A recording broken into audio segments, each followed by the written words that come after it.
নৈহাটির বড় মাছ এতটা জাগ্রত সেদিনকে গিয়েই আমি জানতে পারলাম।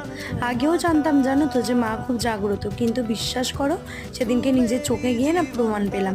আগের দিনকে শনিবার দিনকে আমি আর পিউমিল হঠাৎ করে রাতেরবেলা প্ল্যান করে সকালবেলা চলে গিয়েছিলাম পুজো দিতে। যেহেতু শনিবার ছিল, প্রচণ্ড পরিমাণে ভিড় ছিল, তো যাই হোক ভিড় কাটিয়েও মায়ের কাছে ঢুকলাম পুজো দিতে। আর আলাদা জানো একটা শান্তি পাই যখনই মায়ের মন্দিরে ঢুকি। আমি 4 বছর ধরে আমি নৈহাটি যাচ্ছি, কিন্তু কোনোদিনও নিজের চোখে ভরে পড়া দেখিনি।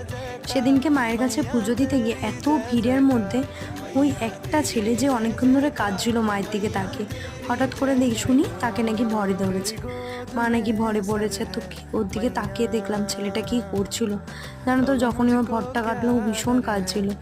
যাই হোক এইসব দেখে না গায়ে কাটা দিয়ে উঠলো, সত্যি মা তুমি আছো। তারপর আমরা নিজেরা নিজেদের পুজো শেষ করে বেরিয়ে পড়লাম। তো তোমরা কারা কারা আগে এরকম দৃশ্য দেখেছো অবশ্যই আমাকে কমেন্ট করে জানিও। বাই।